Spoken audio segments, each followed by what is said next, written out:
बदरिया बरसे आए, बदरिया बरसे श्याम नहीं आए। मधुवन में बरसे निधि वन में बरसे, मधुवन में बरसे निधि वन में बरसे, मधुवन में बरसे निधि वन में बरसे, मधुवन में बरसे निधि वन में बरसे गोपी सब तरसे श्याम नहीं आए, बदरिया बरसे श्याम नहीं आए, बदरिया बरसे श्याम नहीं आए। हरि बोल जय जय।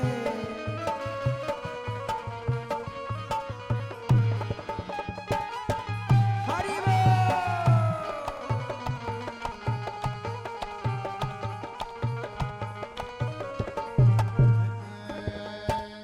बागों में बरसे बगीचों में बरसे, बागों में बरसे बगीचों में बरसे, बागों में बरसे बगीचों में बरसे, बागों में बरसे बगीचों में बरसे कोयलिया तरसे श्याम नहीं आए, कोयलिया बरसे श्याम नहीं आए, बदरिया बरसे श्याम नहीं आए, बदरिया बरसे श्याम नहीं आए।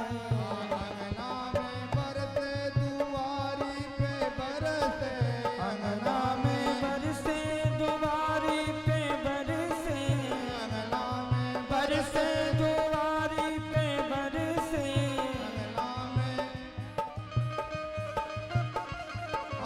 अंगना में बरसे दुआरी पे बरसे हरिया तरसे श्याम नहीं आए, बदरिया बरसे श्याम नहीं आए, बदरिया बरसे श्याम नहीं आए।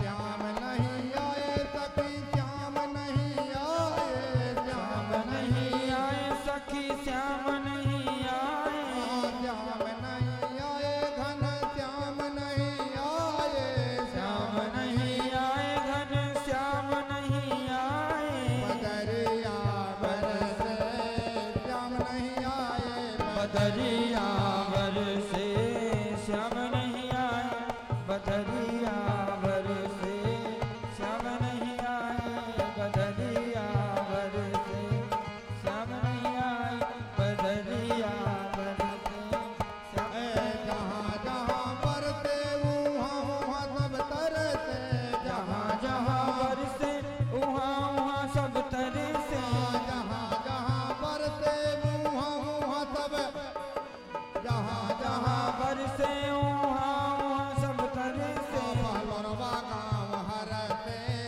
श्याम यहाँ आए, बदरिया बरसे श्याम यहाँ आए, बदरिया बरसे श्याम नहीं आए, बदरिया बरसे श्याम नहीं आए, बदरिया बरसे श्याम नहीं आए। श्याम नहीं आए सखी श्याम नहीं आए, श्याम नहीं आए सखी श्याम नहीं आए, श्याम नहीं आए घन श्याम नहीं आए, श्याम नहीं आए घन श्याम नहीं आए। बदरिया बरसे श्याम नहीं आए, बदरिया बरसे श्याम नहीं आए, बदरिया बरसे श्याम नहीं आए, बदरिया बरसे श्याम नहीं आए, बदरिया बरसे श्याम नहीं आए, बदरिया बरसे श्याम नहीं आए। संकीर्तन हुआ, नाचने गाने लगे।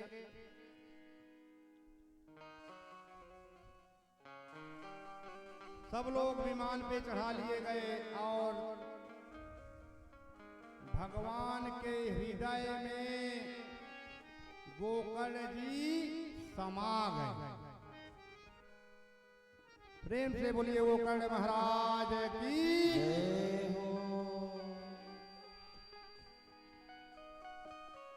आज प्रथम दिन के दिवस में कथा का श्रीमद् भागवत सप्ताह यज्ञ कथा का महात्म्य आप लोगों ने श्रवण किया। कल हम प्रथम स्कंद में प्रवेश करेंगे। सुखदेव जी का आगमन, कलयुग का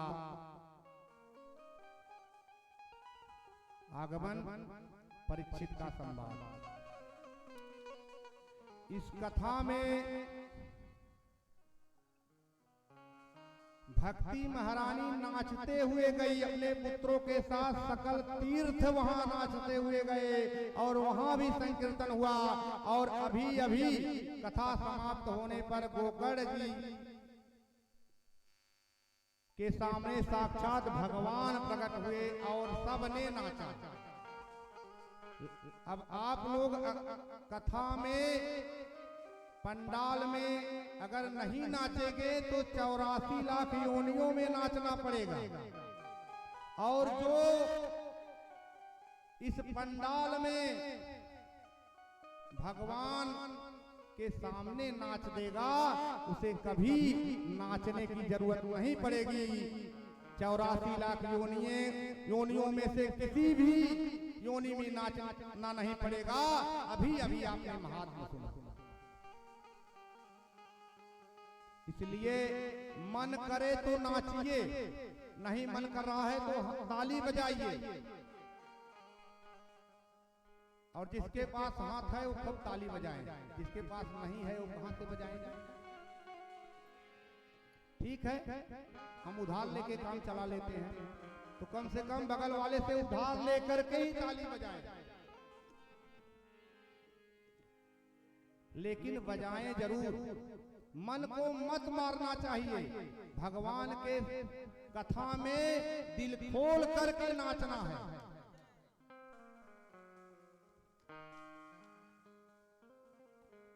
प्रेम से बोलिए कृष्ण कन्हैया लाल की जय हो।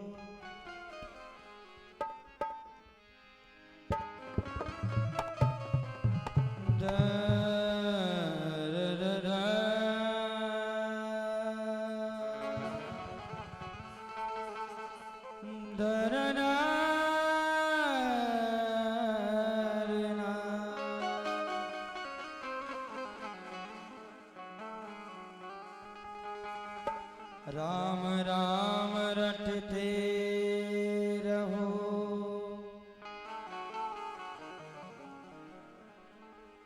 जब तक घट में प्राण,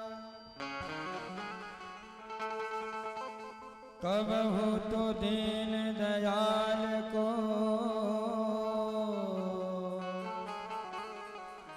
भनक पड़े।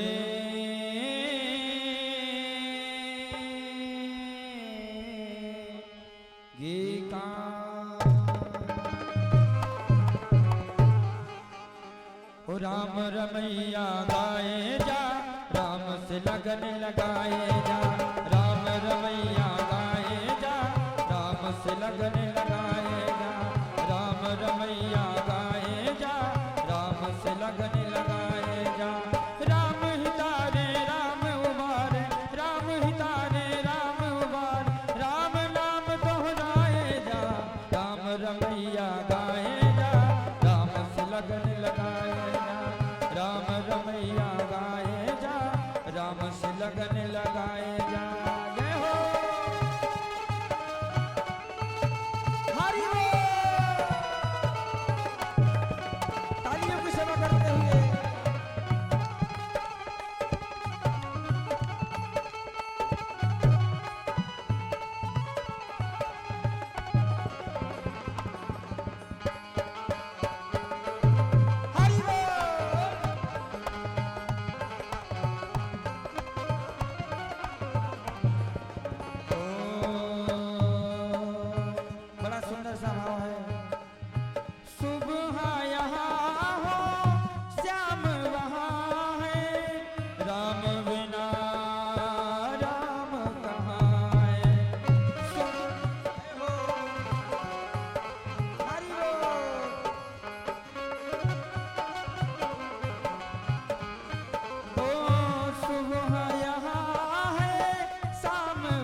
बीच भंवर जब अटके नैया।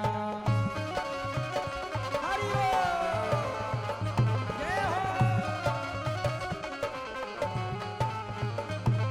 ओ भवटाए जब भूल भुलैया, बीच भंवर जब अटके नैया।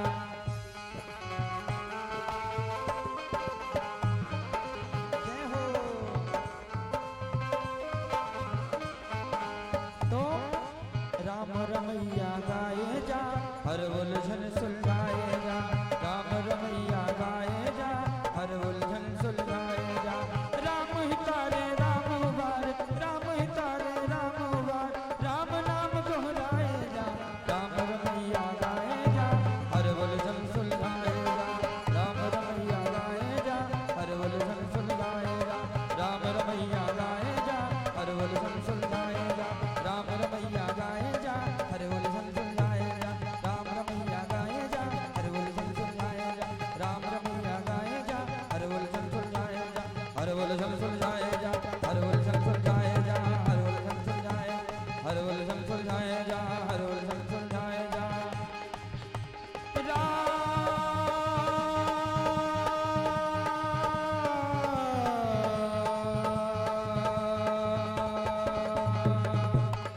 मेरे राम, मेरे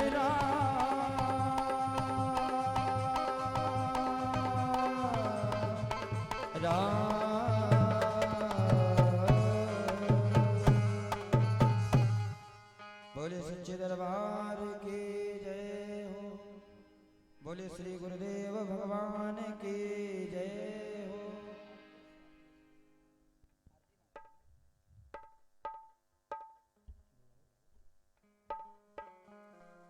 भागवत भगवान की और मुख्य बाल आरती बाल मुकुंद की आरती होगी। जय जय। जो खड़े हो सकते हैं वो खड़े हो जाएं।